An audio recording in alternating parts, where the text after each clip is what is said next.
Hello everyone, कैसे हैं आप लोग। आज का जो लेक्चर है इसमें हम आपको बीएससी की नई बुक थर्मोडायनेमिक्स समझाने वाले हैं, बताने वाले हैं, या इसका पहला लेक्चर लेने वाले हैं।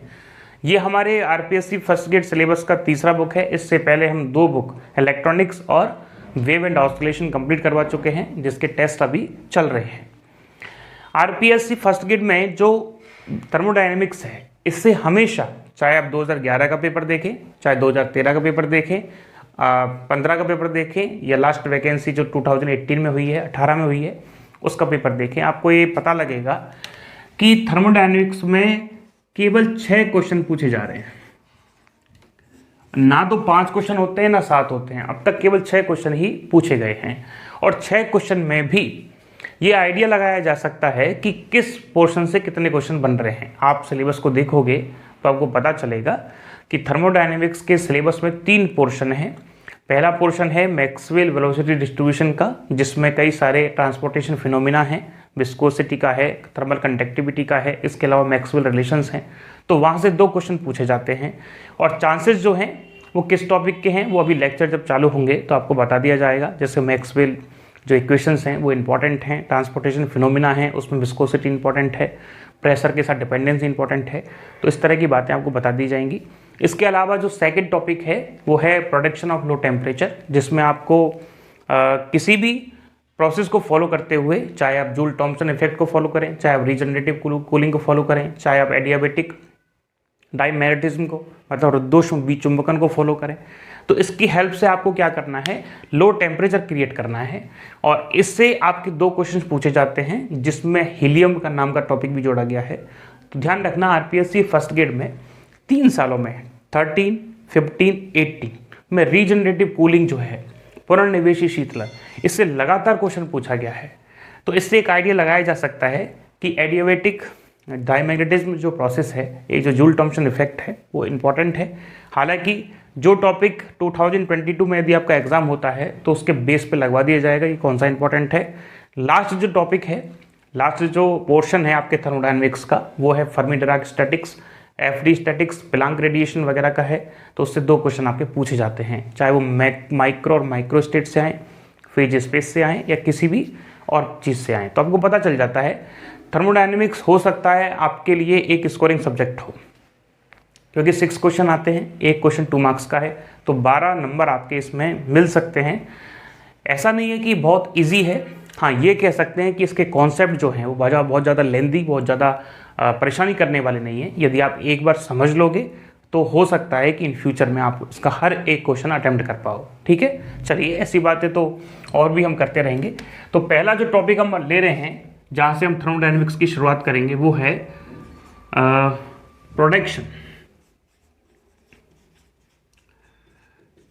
Production of low temperature.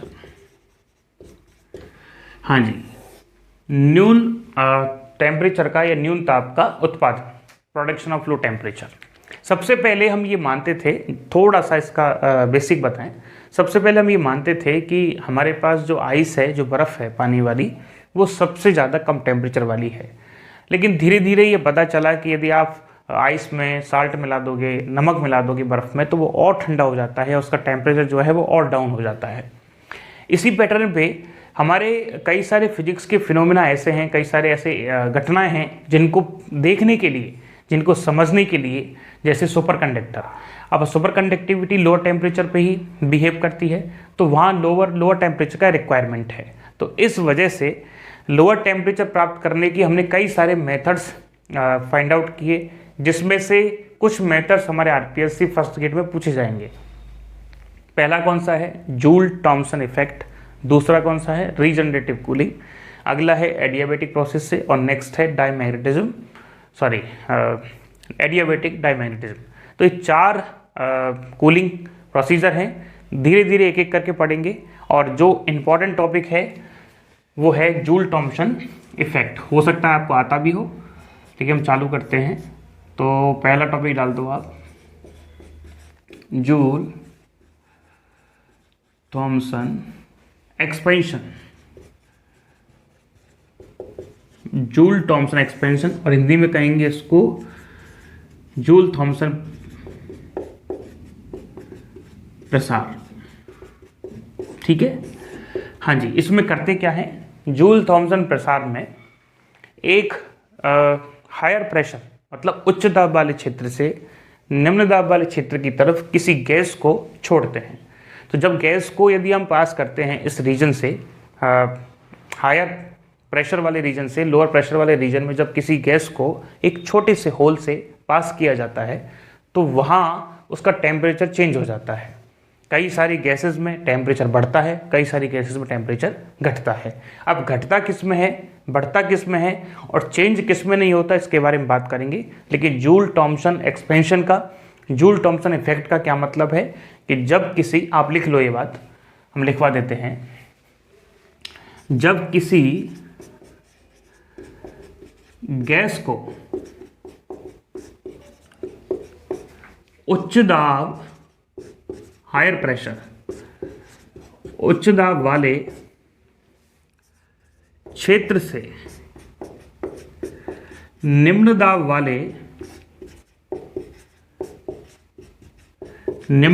वाले क्षेत्र में एक होल या छिद्र द्वारा गुजारा जाता है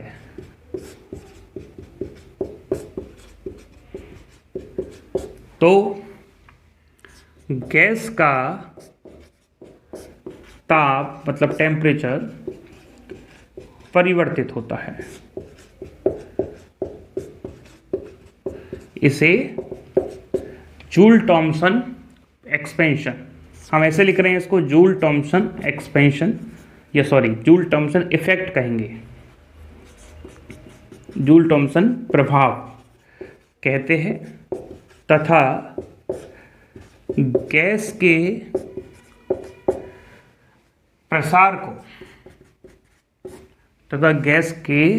प्रसार को जूल थॉमसन प्रसार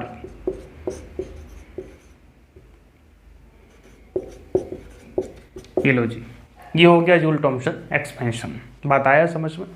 अब हमारे पास जो गैस है, यहाँ केवल हमने एक वर्ड इस्तेमाल किया है गैस, लेकिन गैस होती है दो टाइप की, एक आइडियल गैस और एक रियल गैस, मतलब आदर्श गैस और वास्तविक गैस। अब बात यह है कि सर यदि आप एक होल से हायर प्रेशर वाले रीजन से लोअर प्रेशर वाले रीजन की तरफ यदि किसी गैस को भेजते हैं तो ये डिपेंड करता है कि कौन सी गैस आप भेज रहे हैं। यदि आप रियल गैस को भेज रहे हैं तो जूल थॉमसन इफेक्ट शो होगा, और यदि आप आइडियल गैस को भेज रहे हैं तो जूल थॉमसन का इफेक्ट शो नहीं होगा। इस बात को हम प्रूव भी करेंगे, लेकिन आपको बता रहे हैं तो नोट डाल के ये बात लिखें, नोट डाल के एक बात लिख लें आप कि जूल थॉमसन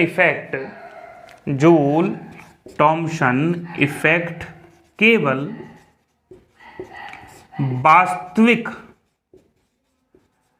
वास्तविक मतलब रियल गैस, केवल वास्तविक गैस या वास्तविक गैसों के लिए जूल थॉमसन इफेक्ट केवल वास्तविक गैसों के लिए ताप परिवर्तित करता है, जबकि, हाँ जी आगे लिखें, जबकि आदर्श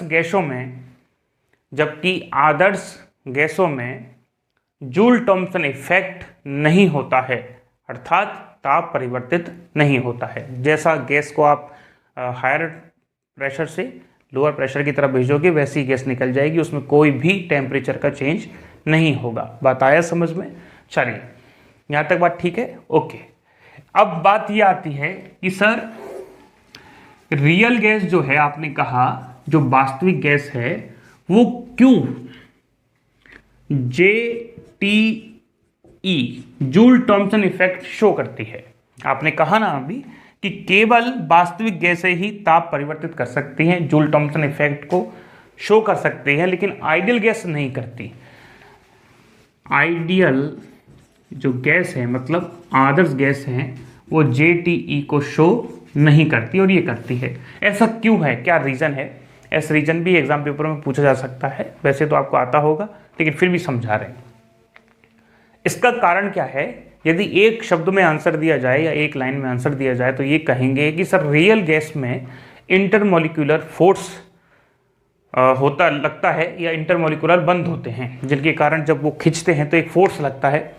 तो इस केस में हम ये कह सकते हैं कि रियल गैस में इंटरमोलिकुलर बॉन्ड्स होते हैं और आइडियल गैस में इंटरमोलिकुलर फोर्स या बॉन्ड नहीं होते। कहने का मतलब जिस गैस में अंतराण्विक बंध बन रहे हैं, अंतराण्विक बल लग रहा है, इसका मतलब क्या होगा कि वो जेटीई शो करेगी, जूल थॉम्सन इफेक्ट को शो करेगा। और यदि किसी गैस में अंतराण्विक फोर्स नहीं लग रहे हैं तो वो गैस जेटीई शो नहीं करेगी, मतलब जूल थॉम्सन इफेक्ट शो नहीं होगा। तो हम यहाँ लिख सकते हैं, लिख लो, लिखिए जिन गैसों में अंतराण्विक मतलब इंटरमोलिकुलर अंतराण्विक बल लगता है, अंतराण्विक बल लगता है, वही गैसें जूल थॉम्सन इफेक्ट को या जूल थॉम्सन प्रभाव को प्रदर्शित करती हैं। जबकि आदर्श गैस में अंतराण्विक बल ना होने के कारण यह जेटीई मतलब जूल थॉम्सन इफेक्ट शो नहीं करती है। ठीक है, चलिए, तो बात आपको समझ में आई होगी। इसका जूल थॉम्सन इफेक्ट शो करने का कारण क्या है?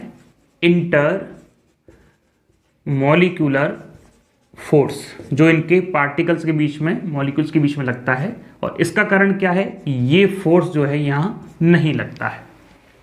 अब आपके दिमाग में ये भी अगली बात चल रही होगी कि इंटरमॉलिक्यूलर फोर्स लगने से क्या होता है कि रियल गैस टेम्परेचर चेंज कर लेती हैं, और जो रियल गैसेस हैं वो लगभग सभी गैसेस हीलियम और हाइड्रोजन को छोड़कर रूम टेम्परेचर पर कूलिंग इफेक्ट शो करती हैं। ये बात भी इंपॉर्टेंट है, तो नोट का ही सेकंड पॉइंट लिख लें आप, ये भी बहुत काम का चीज़ है कि सामान्य कमरे के ताप पर, सामान्य रूम टेम्परेचर पर, हाँ जी, सामान्य कमरे के ताप पर हीलियम तथा हाइड्रोजन गैस को छोड़कर, हीलियम तथा हाइड्रोजन गैस को छोड़कर प्रत्येक वास्तविक गैसें, मतलब हर एक रियल गैस कूलिंग इफेक्ट, शीतलन प्रभाव शो करती हैं। सामान्य कमरे के ताप पर H2 एंड He, हीलियम और हाइड्रोजन गैसों को छोड़कर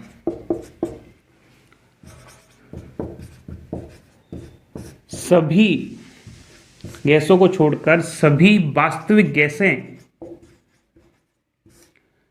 कूलिंग इफेक्ट, शीतलन प्रभाव शो करती हैं, मतलब प्रदर्शित करती हैं। बात आया समझ में? कुछ आया होगा, ठीक है। अच्छा, अंतराण्विक बल होने से क्या होता है? जैसे किसी भी होल से, जैसे इधर से दाब ज़्यादा लग रहा है और यहाँ होल बना हुआ है, तो यहाँ से कोई गैस निकलेगी। यहाँ से प्रेशर बनाया, ज़्यादा प्रेशर है, यहाँ कोई प्रेशर नहीं है, बहुत कम प्रेशर है, तो ज़्यादा प्रेशर से गैस को जब प्रेस किया जाएगा, दबाया जाएगा, तो वो कम प्रेशर की तरफ मूव करेगी और छोटे से होल से निकलेगी, तो गैस एकदम एक्सपेंड होगी, फैलेगी। तो फैलने से क्या होगा कि उसके जो पार्टिकल्स हैं वो दूर दूर जाएंगे, और जब वो दूर दूर जाएंगे तो कहीं ना कहीं से तो आपको एनर्जी चाहिए पार्टिकल्स को दूर ले जाने के लिए। ये जो पूरा प्रोसीजर होगा या ये जो पूरा एक्सपेरिमेंट होगा जूल थॉम्सन इफेक्ट का, वो होगा ऊष्मारोधी, मतलब आइसोलेटेड सिस्टम में, जहां ऊष्मा का आदान प्रदान ना हो, उस सिस्टम में होगा। तो जहां ऊष्मा का आदान प्रदान नहीं होगा तो वहां बाहर से ऊष्मा तो मिलेगी नहीं। तो जो गैस एक्सपेंड हो रही है, गैस का जो प्रसार हो रहा है, वो कहां से होगा? हम रिपीट कर रहे हैं, जब किसी हायर प्रेशर वाले रीजन से लोअर प्रेशर वाले रीजन की तरफ किस गैस को छोड़ा जाएगा तो एक्सपेंड करेगी। एक्सपेंड करने का मतलब क्या है कि उसके पार्टिकल्स का बीच का जो डिस्टेंस है वो बढ़ जाएगा। पार्टिकल दूर दूर जाएंगे तो दूर दूर जाने के लिए जो एनर्जी का रिक्वायरमेंट है वो बाहर से नहीं मिल रहा है, वो उस एनर्जी का यूज खुद की इंटरनल एनर्जी, आंतरिक ऊर्जा से करेगा। और जब आंतरिक ऊर्जा घटेगी तो टेम्परेचर भी घटेगा, क्योंकि हम जानते हैं कि zeroth law of joule, joule का जो शून्य नियम कहलाता है, या आपने जूल का प्रभाव पढ़ा होगा कि जो हमारी इंटरनल एनर्जी है यू, वो फंक्शन होती है टेम्परेचर का। तो यदि हमारी इंटरनल एनर्जी घटती है तो टेम्परेचर भी घटेगा, और यही प्रिंसिपल है इस जूल थॉम्पसन इफेक्ट का। ठीक है, एक बार वापस रिपीट कर रहे हैं, पूरा समझ लें। जूल थॉम्पसन जो प्रसार है, इसमें क्या करते हैं कि हायर प्रेशर वाले रीजन से लोअर प्रेशर वाले रीजन की तरफ किसी गैस को एक छोटे से होल से निकाला जाता है, और ये जो पूरा प्रोसीजर है वो ऊष्मारोधी माध्यम में होगा। तो क्या होगा कि टेम्परेचर चेंज हो जाएगा गैस का। ध्यान से समझना, हम टेम्परेचर चेंज होना बोल रहे हैं, हम ये नहीं कह रहे कि टेम्परेचर घट जाएगा।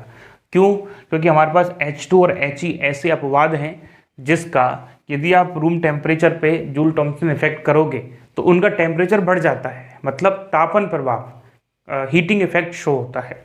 जबकि इन दोनों के अलावा जितनी भी गैसेज होंगी वो नॉर्मल टेम्परेचर पर, सामान्यता पर कूलिंग इफेक्ट ही शो करती हैं, चाहे ऑक्सीजन हो या इसके अलावा कई सारी और गैसेज हो। ठीक है, चलिए अब आपको वास्तविकता में मैथमेटिकल फॉर्मेट में ये समझाते हैं कि ये जो रियल गैस हैं, आइडियल गैस हैं, या जो H2 और He हैं, ये क्यों cooling effect, heating effect show करती हैं। इसको समझाने के लिए हम जो फैक्टर इस्तेमाल करेंगे वो होगा जूल थॉम्पसन फैक्टर। ठीक है, और जूल थॉम्पसन फैक्टर का एक डेरिवेशन होता है। डेरिवेशन के लिए आपको ये समझना पड़ेगा कि इस जूल थॉम्पसन इफेक्ट को हम एंथैल्पी से कैसे जोड़ सकते हैं, या ये कह सकते हैं कि जूल थॉम्पसन इफेक्ट जो होता है वो कांस्टेंट एंथैल्पी पे होता है। एंथैल्पी क्या है? एंथैल्पी एक तरह की पूर्ण ऊर्जा है, कंप्लीट एनर्जी है। ठीक है, अभी बात करेंगे। तो आपने यदि कुछ नहीं लिखा है तो फटाफट लिखें, फिर हम इसको हटाते हैं। हाँ जी, अब जूल थॉम्पसन इफेक्ट की जो थ्योरी हमने पढ़ी है, उस थ्योरी का मैथमेटिकल टूल के अकॉर्डिंग या मैथमेटिक्स के रूप में देखेंगे कि वास्तविकता में कूलिंग इफेक्ट, हीटिंग इफेक्ट होता कैसे है और क्यों होता है। तो आप टॉपिक डालें theory of joule Thompson effect. ठीक है, इसमें हम करने क्या वाले हैं आपको थोड़ा सा ब्रीफ कर दे पहले, उसके बाद पूरा समझाएंगे। हम क्या करेंगे? एक्सपेरिमेंट करेंगे एक ऊष्मारोधी जिसमें ऊष्मा का आदान प्रदान ना हो पाए। तो एक ऊष्मारोधी क्या लेंगे, बॉक्स लेंगे या निकाय लेंगे या सिस्टम लेंगे जिसमें एक पिस्टन लगा होगा, दूसरा पिस्टन लगा होगा। एक पिस्टन की हेल्प से हायर प्रेशर क्रिएट करके ज़्यादा दबाव वाले क्षेत्र से किसी होल के द्वारा कम दबाव वाले क्षेत्र में क्या करेंगे? गैस को पास करेंगे। तो देखो इधर आप हमारे साथ लिखें, एक ऊष्मारोधी निकाय जिसमें पिस्टन X तथा पिस्टन Y लगा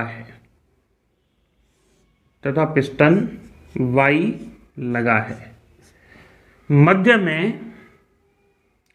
मध्य में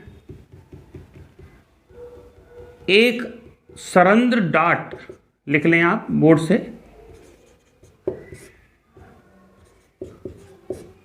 सरंध्र डाट मतलब कॉर्स प्लग, सरंध्र डाट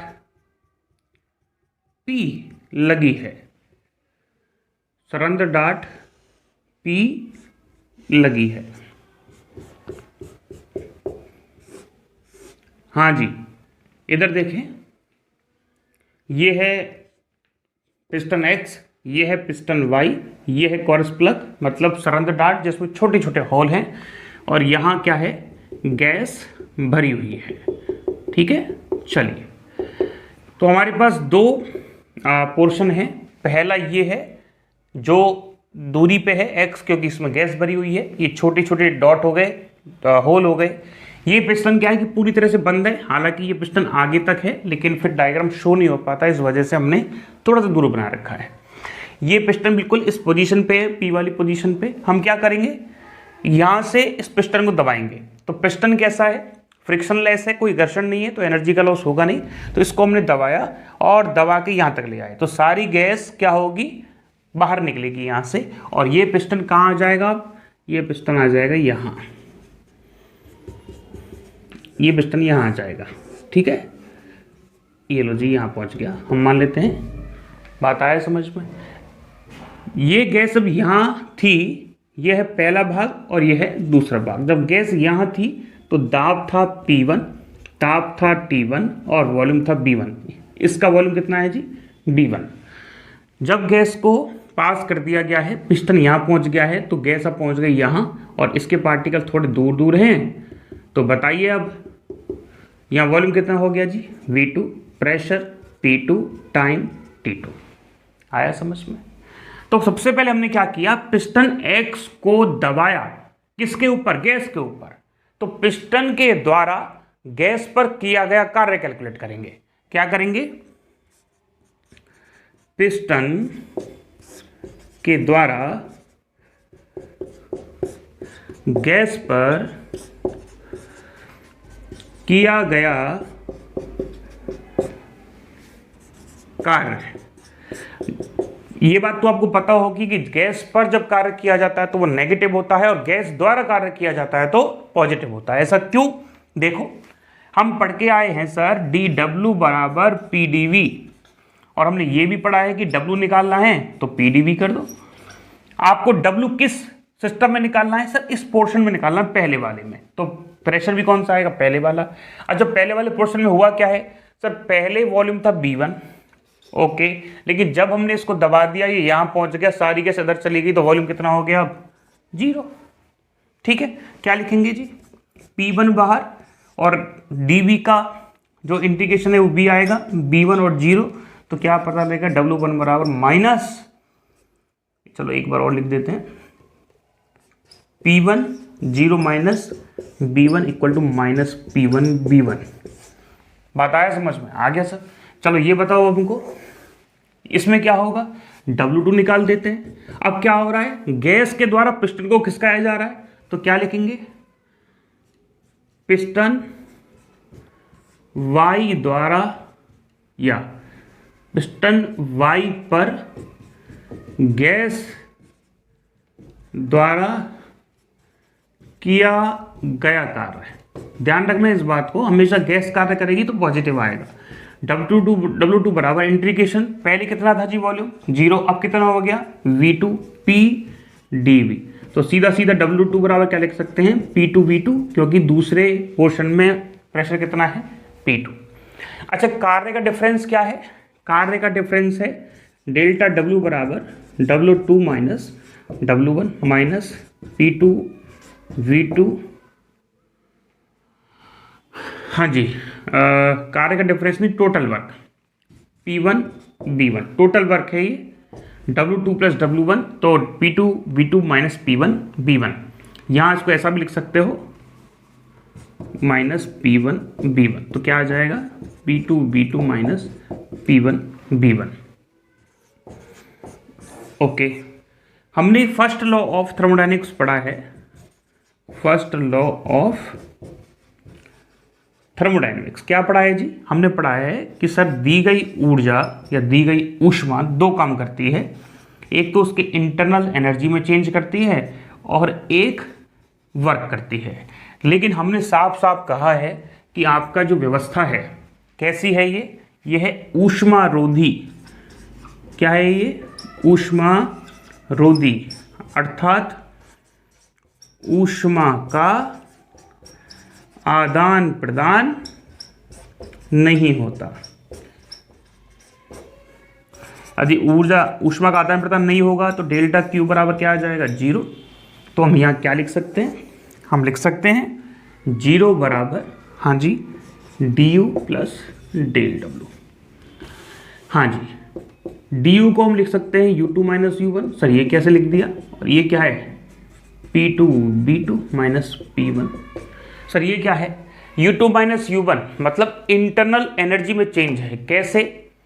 ये कौन सी एनर्जी? इंटरनल एनर्जी जो नई वाली है, मतलब गैस को दबाने के बाद इंटरनल एनर्जी। U1 क्या है? गैस की पहले वाली एनर्जी, जब इसको प्रेशराइज नहीं किया गया था। रिपीट कर रहे हैं, U1 क्या है? गैस की इंटरनल एनर्जी जब इसको प्रेशराइज नहीं किया गया है इनिशियल स्टेट में, जब गैस को दबा दिया गया तो गैस यहाँ आ गई, तो इसकी जब इंटरनल एनर्जी है तो वो कितनी है, इसको U2 लिख देते हैं, यहाँ U1 लिख देते हैं, बराबर क्या है जी 0। तो एक काम कर सकते हैं, देखो ये दोनों U1 और P1 V1 माइनस में, तो इसको उधर ले आओ, U1 P1 V1 U2 plus P2 V2। इसका मतलब ये क्या है जी, ऊर्जा, इंटरनल एनर्जी, ये भी क्या है, ऊर्जा। तो ये किसको शो करती है, टोटल ऊर्जा को, ये किसको शो करती है, टोटल ऊर्जा को। ध्यान से समझना, प्रेशराइज करने से पहले की टोटल ऊर्जा बराबर किसके आ रही है, प्रेशराइज करने के बाद की टोटल ऊर्जा के। और हमने कहा था एंथैल्पी होती क्या है, एंथैल्पी एक तरह की टोटल ऊर्जा है, पूर्ण ऊर्जा है। तो ये किसको शो करेगी, एंथैल्पी H1 को, ये किसको शो करेगी, एंथैल्पी H2 को। तो यहाँ क्या लिखेंगे, नियत। तो इस बेस पे हम लिख सकते हैं U प्लस PV जो कि H होती है और वो होती है नियत। इसका मतलब जूल थॉमसन इफेक्ट या एक्सपेंशन में एंथैल्पी नियत होती है। क्या होती है जी, नियत होती है। अब एक बात और हमको समझा दो आप, यदि इक्वेशन 1 इसको मान लें तो इक्वेशन 1 से क्या ऐसा लिख सकते हैं क्या, देखिए U1 माइनस U2 बराबर P2 V2 minus P1 V1। Check करके बताओ, इसको हम इधर ले आए तो U1 minus U2 P2 V2 minus P1 V1। तो एक बात बताइए, पहली कंडीशन, यदि P2 V2 बड़ा हो P1 V1 से, P2 V2 बड़ा हो P1 V1 से, तो ये क्वांटिटी पॉजिटिव है, तो इसका मतलब ये भी तो होगा फिर U1 is greater than U2। होगा कि नहीं होगा, U1 ज़्यादा होगा U2 की तुलना में।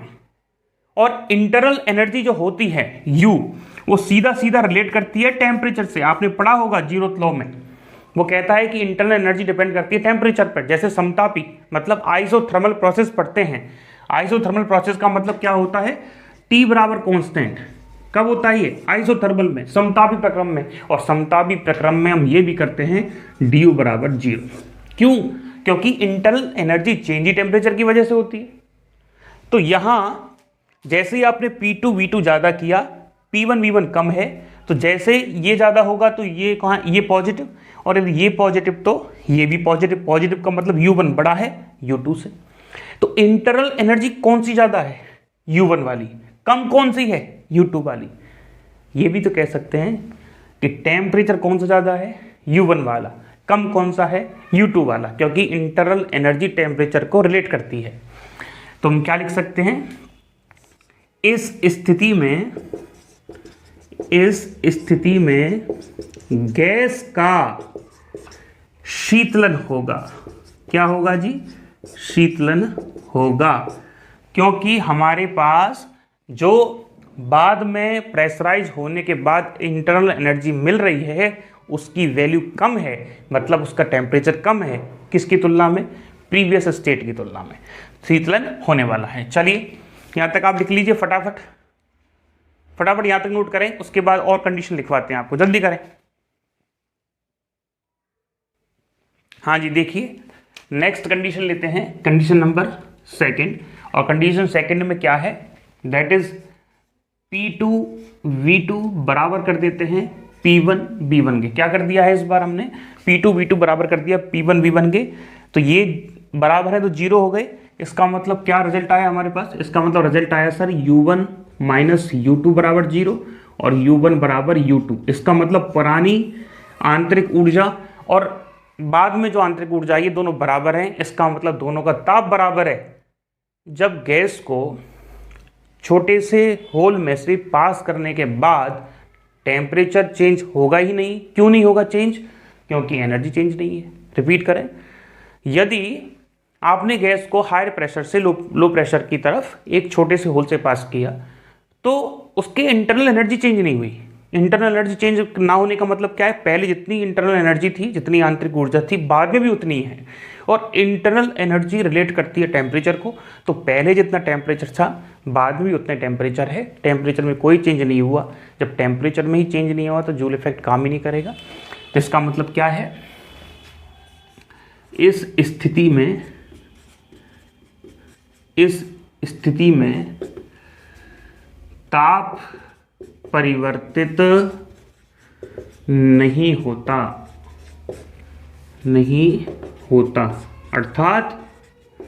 अर्थात जूल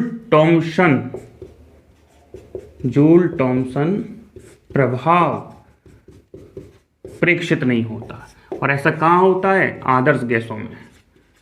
ठीक है, चलिए अगला देखें। थर्ड बात क्या कहते हैं, थर्ड कंडीशन क्या है? अब बस जाहिर सी बात है, ये ग्रेटर देन है, इसको अभी लेस देन कर दो। P2 V2 छोटा हो P1 V1 से, तो हमको पता है रिजल्ट क्या आएगा इस बार। पहले U1 बड़ा था, अब कर देते हैं U2 को बड़ा U1 से। अरे सर ये क्या हो गया? हमारी इंटरनल एनर्जी जो थी वो पहले कम थी, बाद में ज़्यादा हो गई। इसका मतलब पहले टेम्परेचर कम था, बाद में टेम्परेचर ज़्यादा हो गया। तो इस स्थिति में क्या हो जाएगा? यहाँ गैस तापन प्रभाव क्या करेगी?